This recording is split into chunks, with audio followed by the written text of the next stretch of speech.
Assalamu alaikum, everyone. Hello, everyone. Thank you so much, everyone, for joining. Already 38 people are watching us. Thank you so much. My name is Lisa, and I work for Diversity Matter Northwest. I am a BME community liaison worker. And diversity is a very, very nice, beautiful organization. We are a charity organization and based in Hyde, Manchester. And I did invite one by one, or pretty much all my colleagues to give a glimpse about what they offering and the support and the project they are working on. So today I thought, why not we meet our both lovely chief officers, and you should be actually behind everything, behind all of our staff. These two ladies are there. Because of them, Diversity Matter is doing so well. So they are called Rehena, Begum. Just say hello, everyone. And this is our lovely Gemma, Gaskell. Both is our chief officer. So it's to you guys, and it's your show. Putting us on the spot now. So yeah, hi everyone. Thank you for joining us tonight. I know it's pretty late as well, and thank you, Lisa, for kind of arranging this with us as well. So yeah, I'm Rehena, and this is my colleague Gemma as well. So I thought it'd be really good just to kind of give a quick overview of what we do as chief execs at Diversity Matters Northwest. So we've probably kind of, I've been with the organisation over now nearly 13 years, and basically I've just kind of gone through the entire journey with the organisation. But as kind of taking on the chief exec mantle from 2015, was it, Gemma? Yes, October 2015. It's coming up to 7 years. Yes. 7 years now, actually, driving the charity forward. So kind of just a quick snapshot. What we do is we bring in the funds, funding to run our services, our activities, our programs. Employ obviously a fantastic team of kind of really hard and passionate kind of workers. We build relationships with kind of our funders and commissioners, and so we can get those funding. So really selling kind of what we do best. We also kind of build partnerships, so we link in with other groups, other community groups in the area, organisations. We work very closely with the local council, the NHS services, our clinical commissioning group, for your GP practices, really everybody that we can link in with that will help us deliver the services we're here to deliver. So one of the other stuff that we do is we work very closely with our board of trustees, who kind of oversee the organisation, who we actually advise for kind of the future or the short and long term running of the organisation, its future sustainability. Along with that, we overall keep everyone safe, really. So when you're engaging with the organisation, we ensure the measures are in place to keep everyone safe, whether that's in the centre, outside of the centre, in the communities, wherever that might be. We also ensure that we kind of direct the organisation in line with our mission and vision and goals of the charity as well. So every service and activity we deliver, we ensure that that's at the heart of what we do. We oversee the quality, we oversee our recruitment, processes, procedures. We ensure we're legally compliant with the Charity Commission, Companies House. We do our financial kind of reporting, analysis of risks, and again advice to the board of that, and put any mitigations in place. Sounds quite boring because we do the boring part of it. Gemma, do you want to add on to that? Yeah, well, I think what you've said kind of clarifies we're the people that sit in the back office doing the boring things, which means that the team can do the fun things.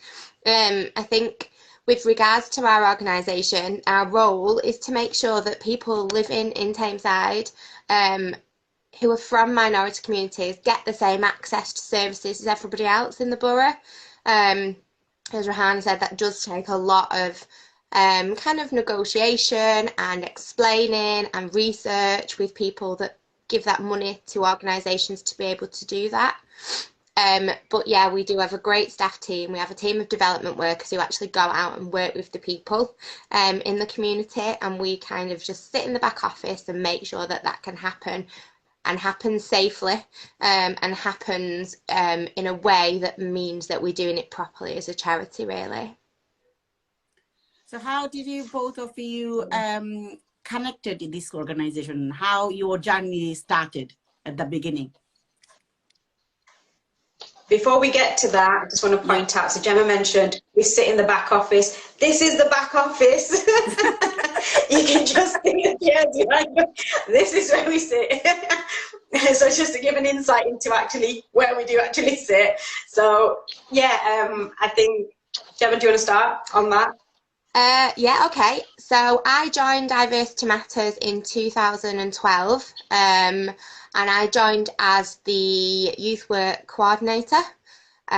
So my background was in youth work and then homelessness. So I came to the organisation in 2012 and did a lot of work with the young people within Hyde. I then moved over to the Community Health and Wellbeing Project, so worked very much around the wider social determinants of health. So if people were stressed, why were they stressed? If they were smoking, why were they smoking? And really getting down to those underlying issues and trying to get people help for those issues. I then worked with the previous chief officer and set up a project to support women in crisis. And then from there, went on maternity leave. While I was on maternity leave, the board decided that they wanted to take a layer of management out, which was mine and Rehena's layer of management, because the chief officer wanted to retire. And they kind of came to Rehena and I and said, we need to get rid of your role. We want one of you to be the service manager and oversee the project, and we want one of you to be the chief officer. And what I don't think they envisaged was both of us said, we don't want to be chief officer. we don't want to sit in the back office and type all day. We want to be able to still work on our projects that we set up. So the board agreed that we could job share the chief officers, which is why very often when anything like this happens, there's two of us. So there's not two full-time chief officers. I work part-time as the chief officer. Rehena works part-time as the chief officer. And as well as that, we do other roles. So we oversee projects and we make sure that we've got funding bids in. And that's kind of how we ended up where we've ended up. And that was 7 years ago. So we both came into the role thinking, we'll give it a whirl, and then never left, really. So do you want to explain your background, Rehena?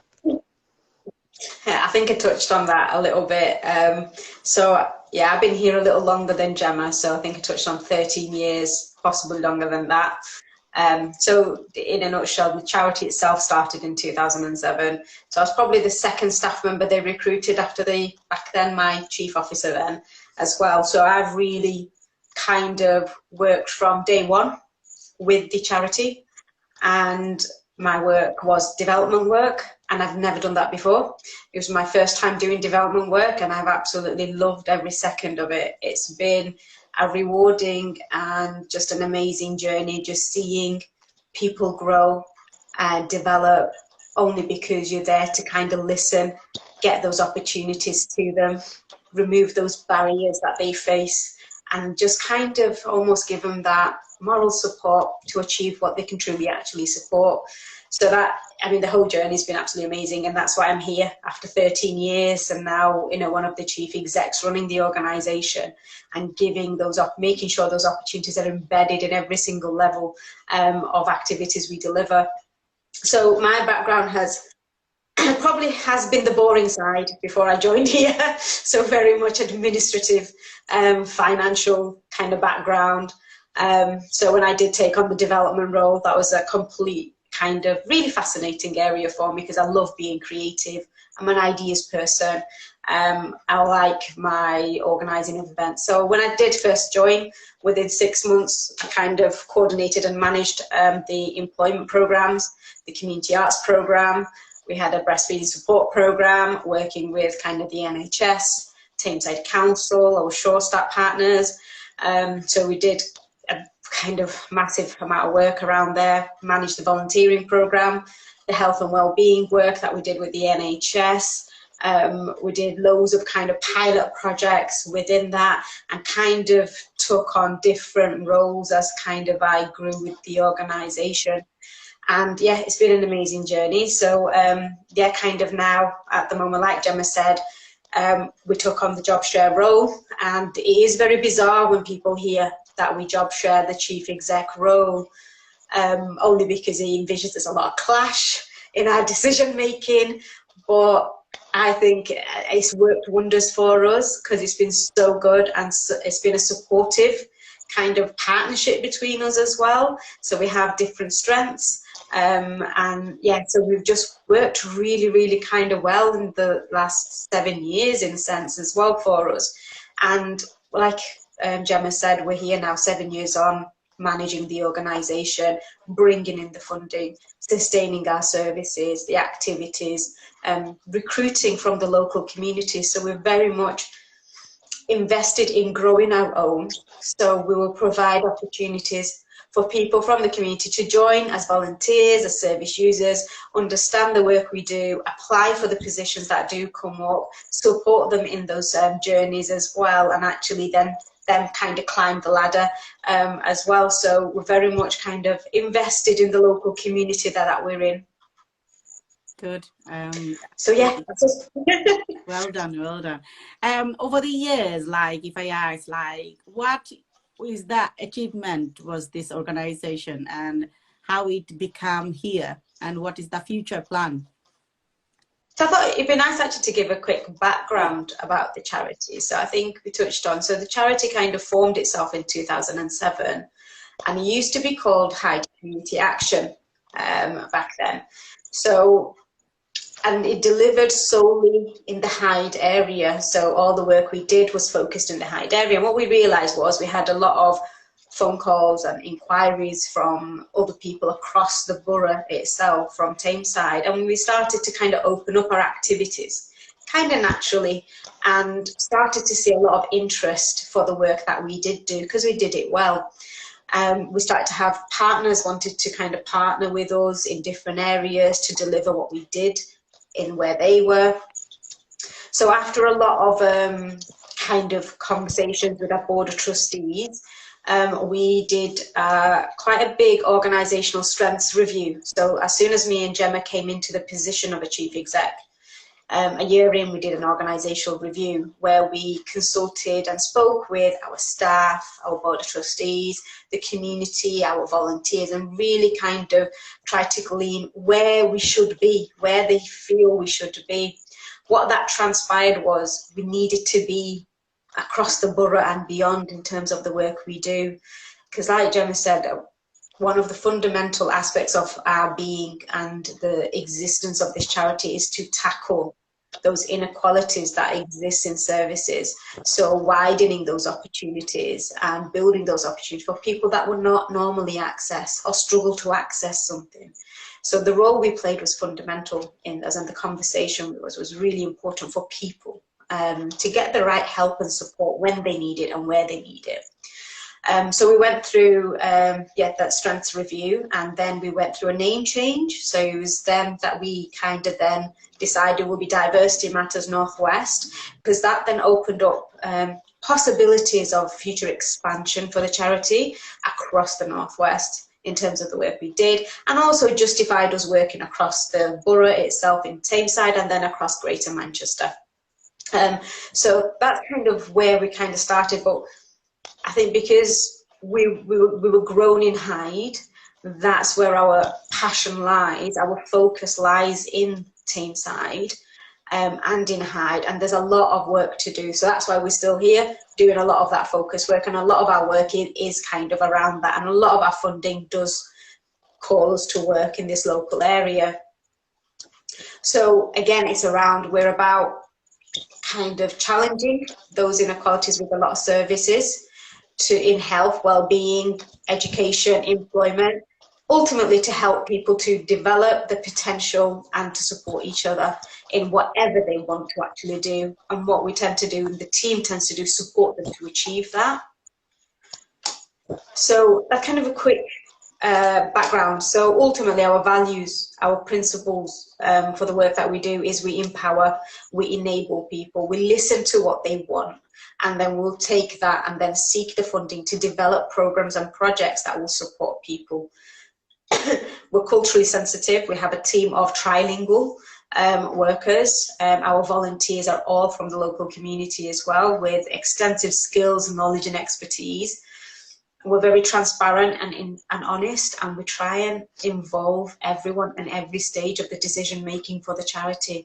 So we're very inclusive, and we work together as a team. So even though we might be chief execs, we're there on the ground with the team to still understand the people we're working with and understand the team as well. So we have a very much open kind of culture in a sense as a charity. I know I'm talking a lot. I'm kind of going on and on and on. Ask that question to Gemma. The future goals, Gemma. What do you think? Like, what is our your goals to see this charity, or what is the future? I think for me, we need to keep doing what we're doing. I think it's okay for Rehena and I to keep putting funding bids in. We can do that until we're blue in the face. But when the money's not there from funders, there's very little that we're able to do. So I think future goals is to change the way that services are commissioned. So to ensure that when services are commissioned, that the people giving the money out to our statutory services are making sure that people from minority communities are considered. So one of the things that Rehena and I do constantly, and we can, working from home remotely, we could feel the eyes rolling behind the screen, but an organisation would say, oh, we've done this amazing piece of research and we feel that this service is needed, and it will be Rehena and I that say, that's a fabulous service, are you delivering that in Bangla? Because that's what 80% of people in Hyde speak. No. Well, then it's not inclusive, is it? So our goal is to change the way that the people funding services think, is to continue banging on at people saying, you know, we've got a really big population in Tameside of ethnic minority communities, and we need to make sure that we're providing services that they can access as well as everybody else. So that would be the goal in an ideal world, would be that the people within the community we work with are considered in future plans, in future projects, in future support services. And I think, Lisa, you mentioned about some of the things that we're the most proud of about the organisation. And for me, it's actually, so I'm a real nerd when it comes to, so as soon as you say to our staff team, right, we need to do some monitoring, which means they need to collect some evidence of what they've done, so we can provide it to funders, everyone's like, oh no, it's monitoring time. Me and Rehena are like, it's monitoring time. We absolutely love writing the reports to funders, because I feel that it's at that point you sit down and you take the evidence and you read the questionnaires that people have completed, and you can see that 94% of people that access this service fell on a scale of 1 to 10, 1 being bad, 10 being amazing, fell a 3, and now they feel a 10, or now they feel an 8. So to actually watch the improvements in people's lives that these services are providing, and to watch women come into our service that couldn't speak English as a first language, that didn't have any experience of volunteering, that didn't have any experience of work, that had very little experience of any commitments outside the domestic setting, to then go into employment themselves and start their own businesses and just be able to kind of take some kind of life back. For me, that's the whole reason why we sit behind a desk for 12 hours a day, and do the boring stuff, so that somewhere down the line it makes a difference. Yeah, it's really good, because a lot of time when I had a chat with my family, friends, a lot of my Instagram followers, they do say, oh sister, how come you become a BMA community lives worker? You mentioned so many times you never been to a school, you never been to a college. How come you are doing this job? So when I do tell them, like, I done this training session, free session, they provide my childcare, they help me, and I was volunteering with this organization, everybody get amazed, thinking counseling training for free, patrol course for free, safeguarding for free. We paid those sessions. Do you know what I mean? Things like that, like counseling, business management, all those courses I done through Diversity Matter for free, because this is something no other organization are doing it. Even interpreter course, I done it free. Do you know what I mean? Because of Diversity Matter. And it's not just free. You guys helped to provide this funding, provide us to childcare, bus pass. When we're doing volunteering, you guys are providing our lunch. Do you know what I mean? All those sort of things. Lot of stuff, lot of our training, lot of our project actually hand-holding all our volunteer and showing around the local organization where we can go, where we can work, where what's put out there. So it's just not just a training. It's just, I feel like diversity, all the project is holding people hand individually, all the volunteer, taking them and showing around. And these kind of things no other organization is doing.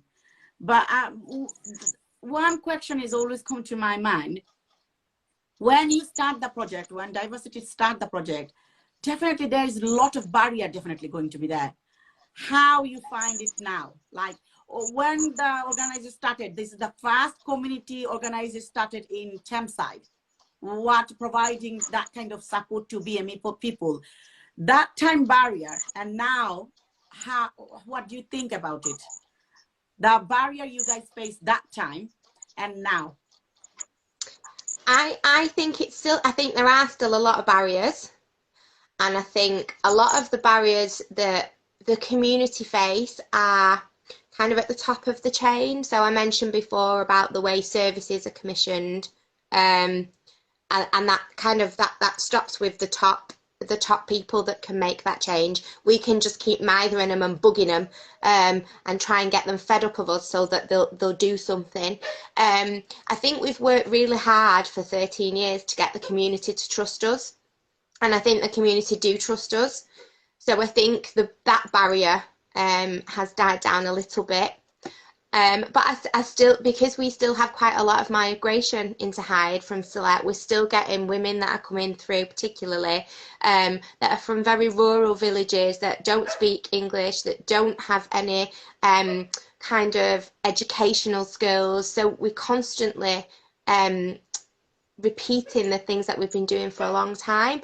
But I do feel like the team as a whole is really kind of chipped away. We've chipped away at services, we've chipped away at people, we've chipped away at stereotypes, and we're really getting somewhere. And I think that changing people's views is really difficult, and it takes a long time.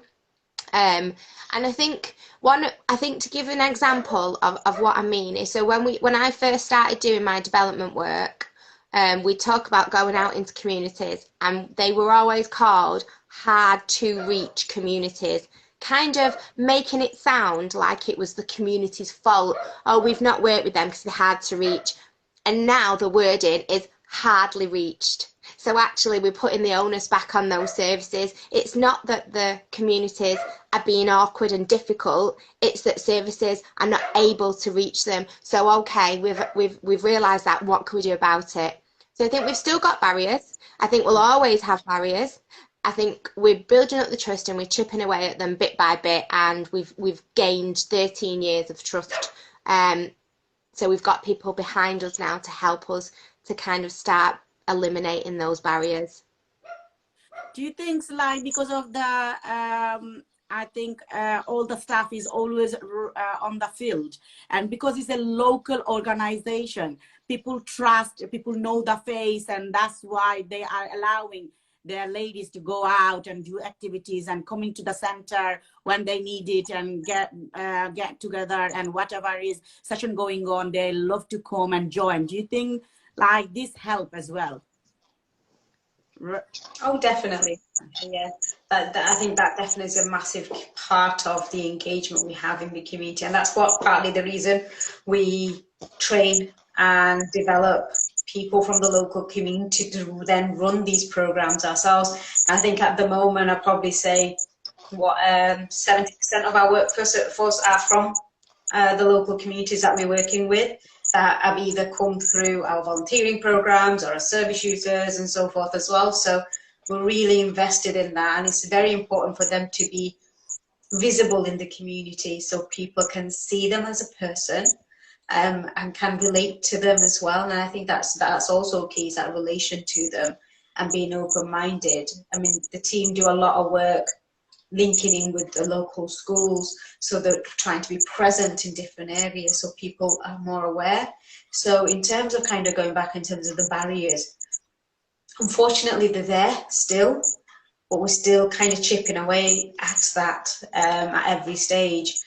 However, I know in the last couple of years with the pandemic, it's been awful. But one thing that the pandemic has done is kind of shine a massive light on these issues, on those barriers in the local communities, whether that's the Bangladeshi community, the Pakistani community, Indian community, which are the main biggest communities, minority communities in Tameside. And they've all been saying the same thing about the difficulties they encountered during the pandemic, when they were alone, they were isolated because of their inability to speak in fluent English. They weren't able to get the help and support that they wanted at the time they needed it the most. And we picked up on that, we listened to that, and I basically literally took it to the decision makers in the borough and challenged them in terms of what are they doing in this. And myself and Gemma as well, we were working from home during that time, working weekends, evenings, literally 12 hours, 14 hours a day, trying to get services still continuing to run to help the local people, to still keep our service operating, because a lot of organisations couldn't operate and therefore people couldn't get the help they needed. So what that period of time did was really kind of bring it to light to those statutory services, so your councils, your NHS providers and so forth. So then they started to have conversations with us and with other community groups that were operational in the area, and starting to really listen in terms of actually what's happening in these minority communities and what they should be doing in terms of reaching out to them and engaging them, so they don't fall short of anything, that they don't lose out on opportunities, that they don't fall kind of foul to anything as well. So we did a lot of work around that, and we took the team, and it was a very, very difficult phase, kind of time that we all went through, shifting the staff team who were fantastic in the community, working with people, to then saying, oh, actually, you're going to have to do that all from home, from your room, from your bedroom. And that was a question, actually, like how you worked in pandemic. Actually, I'm glad you started that conversation. Yes, lot of organization was closed that time, and because like all BME community people have a language barrier, there's not lot of support was there. It was a minimum support, and not everybody was offering the language support and barrier BME community people are facing that time. So that was my question, actually, to ask both of you, how you started and how you did it, and what was the barrier you face on pandemic? I think we kind of knocked down every single barrier we came across during that time. I think it was just driven by the fact that the issue, everything had shut down. Nobody was getting any information, even on a personal level. So, you know, being able to speak in English, you know, use IT, have access to IT equipment, even then we found it difficult to access information. So if for 1 second we stopped and we thought, well, actually, somebody who didn't have the skills or have access to IT or knew how to use IT, what are they going to do? And they're the most vulnerable people in our communities. So we actually took on ourselves to pick it up, have meetings late at night, evenings, ring everybody, coordinate everything, get everybody set up from home. So redesigning our IT systems, getting laptops set up to enable that low working, put the staff team at ease, redesign all our services, because we then had to have meetings with our commissioners, our funders, to say, this is what's happening, this is what we're going to do, this is how we're going to do it, are you happy with that? And every single one of them were absolutely happy with the way we were running, so we didn't actually experience any barriers there. We picked up when we worked with our board of trustees, there was no barriers there, they were happy with what we proposed forward, and we kind of just went on with that, really, with COVID, and we still did it. So it was a very, very difficult time, but I think because of our passion about helping the community, it drives you forward, and our passion about addressing those inequalities kind of really pushes you to kind of then have those difficult conversations with these service providers. They were offering telephone help, internet help, online help with no language support, no publicity about getting out to the community to say this is what we're offering. So then with our intervention, we started to kind of do a little bit more in the community, get the word out there, got us involved in that communications, and really kind of took on board everything that said. And actually now that's become the forefront of a lot of conversation, is that inclusive access to services. So I think it's sad to say that it took the pandemic to get them to realise this. However, I think it's the right direction, and it's a positive direction for future change that we're hoping for. So there's a lot of conversation now with commissioners when they're commissioning about inclusive access, how they're meeting different communities. We are granting some of these funding. So we're still hard at it. There are still a lot of barriers. There's different barriers as well as the same in terms of the communities. There's things progressing with organisations that we're working with, a lot of commissioners we're working with. There's still a lot that needs to be done. And that's basically where we're fighting that battle, as well as making sure that the communities have access to the services they need the most and can easily access that. I remember on pandemic, it was a very, very, the project started and it was really busy project. It was a food bank. So how did you guys think of that? Like how that was not before, our organization never offered that kind of support before. Only on the pandemic, I did notice like we are offering a lot of food bank service and befriending calls. So how this started? So we kind of realised very quickly that a lot of services were out there. So the food bank was already out there. The local authority provided a crisis support line. There was lots of services doing lots of great things, but you touched on it yourself, Lisa. For people that don't speak English, how do they access this? How do they know about this? So my husband drove through Hyde and came home because he's a key worker, so he was still out for work, and said, Jen, do you know that people in your community are still out and about? Do they not know we're in lockdown? And I was like, no, they don't, because everybody's told them in English and they don't speak English, so they're not getting the messages that we're getting. They're not getting the support that we're getting. And part of the values and the mission of Diversity Matters North West is to support predominantly but not exclusively South Asian women from being socially isolated. And how do you do that during a time when the government have put us into a national lockdown? So we spoke, we had a lot of conversations with our service users. We actually got every service user's contact details out of our database, and the development team rang them to say, are you okay? What do you need? So from that, we then got a funding bid from the big lottery to do a massive programme on getting women into work and employment and training. Well, again, how do we do that? We're in a national lockdown. So we spoke to the funders and said, look, at this minute in time, women don't need training, employment and education. They need food. They need to be able to access services that are already available. How do we do that? And the majority of our funding went towards a project, really, that allowed us to sort of offer the same support. Again, it's that inclusivity. So to offer the support to minority communities that everybody else had access to in the borough.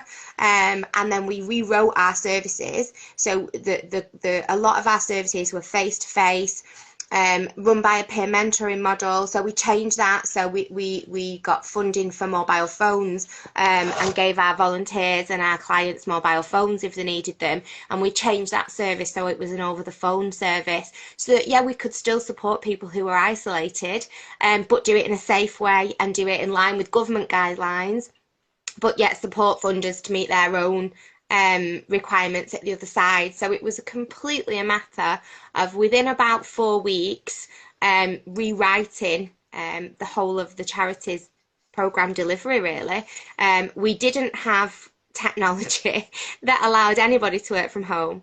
So it was a matter of arranging for certain times where people could go into the centre safely, and go and collect a laptop. And we were able to do that because we were key workers. And then we had to kind of get our IT provider to establish an IT system where everybody could access all of our information so that we could work online. We had weekly team meetings, we had team lunches, we learnt Zoom. It was a really intense couple of months, which then turned into a really intense nearly 2 years. But we did it, and I think the team were just so dedicated. And, you know, Rehena and I don't do this alone. We have a team, and the team are just absolutely fabulous, and they are so dedicated and passionate about going out and helping people. And when that's your drive, it doesn't stop when people need it the most, if that makes sense. Yeah. So yeah, the pandemic was really hard, but what it has done, like Rehena said, is it's made other sectors really look at the voluntary sector and look at charities and realise how fast and how reactive we can be to help people when local authorities, private and public sectors just can't, they don't have the same autonomy to do that. You know, we was able to very, very quickly change what we were paid to do within a matter of weeks. That's kind of not the same for local authorities. They still have to meet the same outcomes, really. So yeah, we were fortunate that we saw what we wanted to do when we were able to do it. Yeah. So over the years, did Diversity Matter Northwest achieve any kind of award, any kind of what great or work you guys are doing? Did anyone recognize that? And did you guys get anything? Yeah, we've got several kind of awards in recognition of some of the services and the projects we worked on over the years. So we've got local awards from the Hyde community to appreciate the work that we are doing and the services we deliver locally. We got Pride of Tameside Award for the work we did on our volunteering programme. We got awards from NHS England in terms of the work we did with our GP surgeries and English language classes. We got awards from Northwest Charity Awards for the work we did with vulnerable women in the local community. Trying to think about what else did we get? Yeah, so we did. I think there are great recognition out there in terms of the work we do for the community, in the community as well. Ultimately, what we try and do with that is try and use it to then demonstrate the impact and the need for basically key services for these communities, and it's our evidence base as well. So when we have these awards, it kind of puts a bit of more kind of credence to the work that we do. So when we're having those conversations, there is real recognition nationally as well, and yeah, so it just helps in our cause to achieve that kind of future change with a lot of services. And we've had at that. It's not ultimately our goal, but we do, you know, it's about us then saying, look, this way works because we listen to the people that actually want this service. We listen to them, we hear them, we work with them to develop our service. And then when we secure funding for those services, they then engage in those services and get the most out of them. So that's the only way kind of forward. There's no point you getting in a service that actually doesn't meet the needs of the community. It's not their priority at the moment. So that's how we're shifting and changing. And that learning is now embedded in a lot of organisations now working with minority communities. There's a real kind of spotlight on that at the moment. So yeah, I think we've got quite a lot of recognitions across the board, even all the way down to number 10 Downing Street. So we've been down there as well. So we've had kind of, yeah, so we're getting out there. There's so much more that we can do. I mean, this is only the work we're doing in Tameside. We are developing a lot of partnerships across Greater Manchester to then start delivering across Greater Manchester some of the interventions we have, with kind of future aspirations to going across Northwest. Oh, good. Well done. Well done. So any decision making, like a session you want to get or new program is in place, do you both of you decide that, or do you have a bigger team, or how that happen? Like how you decide is any decision, how you make it? What kind of decision? Give us an example. Like any like a new project came. So what that project going to be delivered? How it's going to be delivered?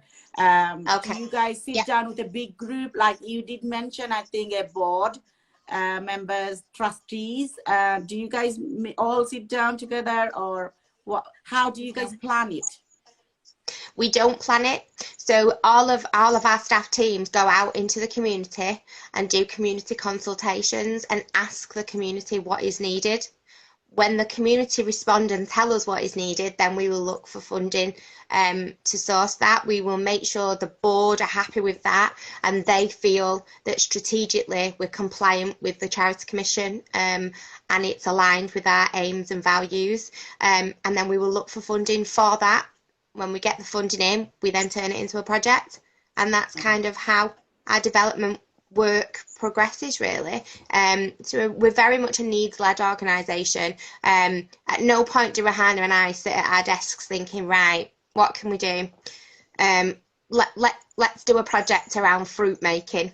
It comes from the people that we're delivering it to, which is a lot of work. The team go out and put a lot of work and effort into these consultations, but we can only deduce that that's part of the reason by A, the community have got a trust in the organisation, and B, why we're still here, and C, why the work that we do is making a difference to people. Oh wow, good. Oh yes. So, the board, how many trustees do you have, and what normally your board is do actually? So we have 10 trustees, board of trustees. They're all passed as board of directors as well. So what we tend to do is advise the board of directors in terms of key decision making, look at assessing the risk to the charity, whether that is projects, IT systems, governance, HR policies, procedures, anything like that. As a whole organisation, me and Gemma oversee that risk management within the charity. We'd advise the board in terms of anything that may need looking at, changing, implementing, whether that's policies, or whether that's kind of a review of our business plan. It could be anything really. And it's the board's decision whether or not they take that on board and proceed with it. So any key decisions in terms of kind of implementing a new policy, for example, needs to be taken to the board. We advise the board of the policy. They then say, yes, we're happy with that, implement it. They'll ask us questions in terms of the governance, the strategic decisions around the charity, especially around the long-term plans, short-term plans for the charity. What is it we're trying to achieve?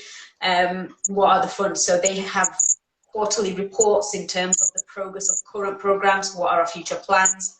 They have opportunities to basically say yay or nay on anything that we kind of put forward to them.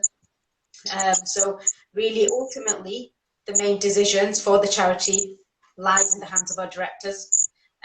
We basically put in practice what they say if they're happy with, so we will implement that and make sure basically we're compliant legally to the Charity Commission, to the Companies House, ensure our financial records are all up to date, there's full transparency around that, and then mitigating all the risks really within the charity. So yeah, it's a bigger group actually. There's a lot of help and bigger group. Yeah, it is the way I kind of explain it at home, because often I'll say to the kids, oh, I'm going to be home late tonight, I've got a meeting with the chair. And for a long time, my 7-year-old was, why are you meeting with the chair? So I had to kind of explain that the chair is the chair of a board and not an actual piece of furniture. And the way that I kind of explain a charity's structure is, so if you think of a school, you've got the head teachers, which is Rehena and I, and then you've got the board of governors that make sure the head teacher's running the school right, and then you've got Ofsted, who make sure that the school's running in the right standards, and that's the same for a charity. So you've got Rehena and I who do all the delivery and work directly in the organisation, then you've got the board who make sure we're doing our job right, and then you've got the charity commission who make sure that we're doing everything as we could, that we should do, with regards to charity standards, because essentially we are spending public money, so we need to make sure that we're spending public money on the right things and in the right way, and that's what the charity commission do. And the board of trustees are all volunteers, and they come and they just make sure that we're doing everything right, so that as a charity, it's kind of an extra layer of security that the public money's being spent in the right way, really. Okay.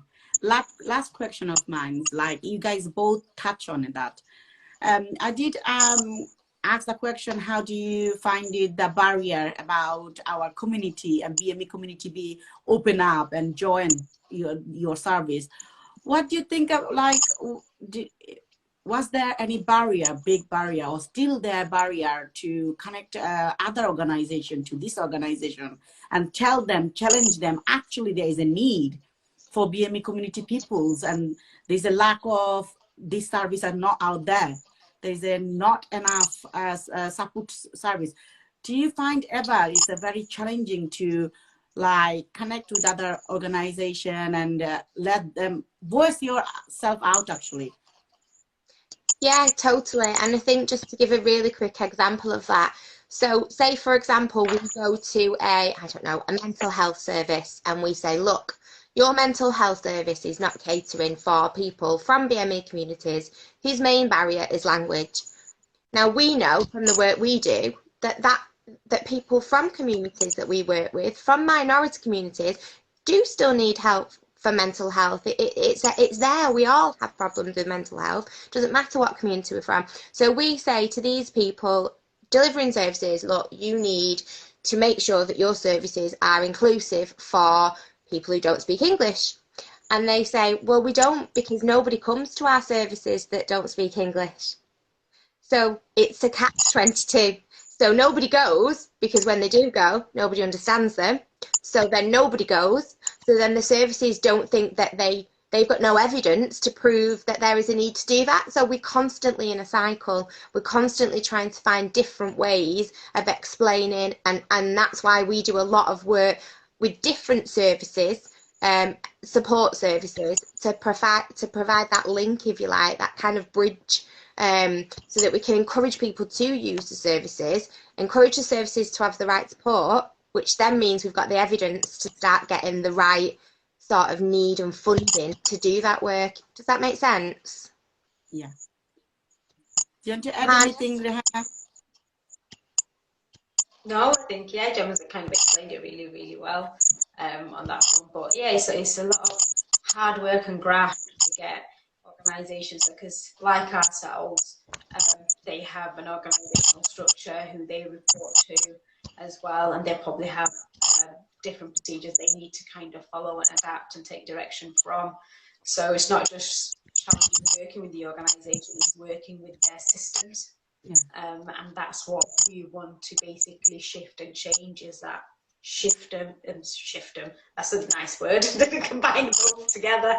That system change, that culture change needs to shift, and that mindset. And that is a big thing and a big aspiration for us to shift. But like I said, I think the conversations within the sectors, the different sectors, are on the right path. They're on the right direction. They are starting to listen. It's a slow burner, but it's happening. And yeah, I've been with the organisation in the sector for now over 30 years, and I'm seeing how people talk about the sector and the language they use about the sector change, where they are now valuing and recognise the contribution from the sector, from the charities, from the local community groups, and really valuing that now. Now it's around getting basically, okay, you're valuing it, you need investment. You need to invest in these groups, in these organisations that are delivering core and vital services to some of these peoples that you are constantly failing to reach. But also working with those organisations to enable to do the reach better. So there's a lot of education, there's a lot of sharing of learning and our experience that we need to be doing a bit more of as well. So I think the conversation are on the right path. Rehena, can you just move a little bit your phone, because I cannot hear properly. It's a squeezing voice. Yeah. Can you hear me now? Might be, no, it's a squeezing voice is coming through. It's okay, that's fine. A little bit louder, right? Sorry. Yeah. So thank you so much for both of you to joining today, and you guys are doing fantastic job. And as a worker working in Diversity Matter, I feel so proud. I'm part of this organization because I could see day to day, every day, how much this organization making difference to our community, our BME community peoples. It's a lot of difference, like this Diversity Matter Northwest making towards a community and giving the opportunity to become those ladies, to feel confidence, to feel power, to do something, to come out and try something and do training and session and all the fun activities. And you know, part of this community, part of the Diversity Matter is just so feel like so empowering, and it's such a, like, I feel like it's a one kind of blessing. Actually, one comment was there, one sister said this those services are not available everywhere. The Hyde community is very lucky to have an organization like this, and the ladies behind it who are supporting and driving it be a success. So she did another comment as well. It's such a beautiful comments people are saying, like not every community are lucky to have this kind of service we are providing. My sister live in London, and she always say even Tower Hamlet don't provide all the service for free. So yes, we are very, very really lucky. So there's another comment said, did you have an amazing colleague named Taslima? Taslima is here. Hi, Dad. Taslima is here. Okay, Gemma is, yeah, your connection is pure. So a lot of comments, people say thank you so much for providing that kind of support. Let's see, another comment was there, it was really nice. Wish we had those type of facility in our town, one sister said. So thank you so much for joining. Thank you so much for all the update. Actually, behind the scene, a lot of things going on, and might be people when they see it from outside, you're not gonna feel like you need to go up and down. that much work and that much things to need to do, like to run a session, to run a charity organization, to run few courses. And I think we have about 9 program, 10 program at this moment, isn't it? At this moment, like we have a lot of different projects. I think we are working about 9-10 projects at this moment. I feel like our center is such a small center, but the work is going so big. Work is going on lots. So thank you so much, Gemma. Thank you so much, Rehena, for joining tonight. Thank you so much for giving us the overview of actually what Diversity Matter is doing and what is the achievement and goal and future goal. So I hope all of those sisters who always ask me a lot of questions about Diversity Matter Northwest, where I work, and this session will be help you to understand. And if you are local, if you are in Thameside, you can always access our service. You can become our volunteer. You can become our service user. You can get all the support Diversity Matter Northwest is offering. So if you are Thameside resident, if you want to know more about us, you can always go Diversity Matter Northwest website and Diversity Matter Northwest Instagram page, Facebook page. Follow us. You can always receive the new update. There is a lot of job going on all the time. So if you join us, if you follow us, you can get all the update, what session going on, what training going on, what is the support going on at this moment, and what is job is coming. So I will encourage all of you, if you are Thameside resident, please follow us on Instagram and follow us on Facebook. After this live, I will put all our details on the comment. So if you want to ask any more question, you can. We are here to answer. So thank you so much, both of the lovely ladies tonight. Thank you. Thank you so much. Thank you. I will see you guys soon tomorrow. And thank you so much, everyone, for joining. Have a lovely evening. Thank you. Bye. Thank you. Bye. Take care. Bye.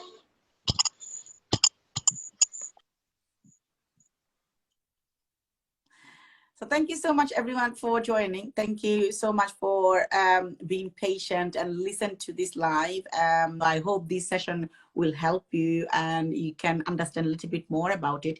If you are Thameside resident, don't miss the opportunity to become a service user for Diversity Matter Northwest. It's a beautiful organization who provide a lot of service for free, lot of training for free. If you are going through, like, if you want to do something in your life, do come and join us, okay? Assalamu alaikum. For tonight, I will say bye today. I hope everyone have a good, lovely evening. And if you have any question, anything, you can always write down in the comment and I will answer you. Okay? Assalamu alaikum. Good night.